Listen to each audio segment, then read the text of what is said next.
2024 সালের বক্স অফিসে জয়রথ ছুটিয়েছিলেন বলিউড সুপারস্টার শাহরুখ খানের জওয়ান। বিশ্বজুড়ে 1000 কোটি টাকা রুপি বেশি ব্যবসা করার পাশাপাশি এই ছবি কিং খানকে এনে দিয়েছিলেন কর্মজীবনে প্রথম জাতীয় পুরস্কার।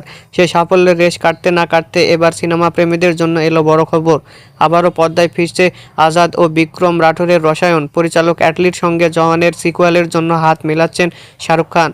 সাম্প্রতিক এক প্রতিবেদন অনুযায়ী নিজের পরবর্তী সিনেমা কিংয়ের শুটিং শেষ করে জওয়ান 2 এর কাজ শুরু করবেন শাহরুখ। দীর্ঘ প্রতীক্ষার পরে এই ছবির স্ক্রিপ্ট চূড়ান্ত করা হয়েছে বলে জানা গেছে। জওয়ানের প্রথম কিস্তিতে ভিলেন হিসাবে নজর কেড়েছিলেন দক্ষিণী তারকা বিজয় সেতুপতি। এবারও সেই ধারায় বজায় রাখতে চাইছেন পরিচালক অ্যাটলি। শোনা যাচ্ছে দ্বিতীয় পর্বে খলনায়কের চরিত্রের জন্য দক্ষিণ ভারতের কোনো নামী প্রথম তারকাকে নেওয়ার পরিকল্পনা করেছে টিম জওয়ান।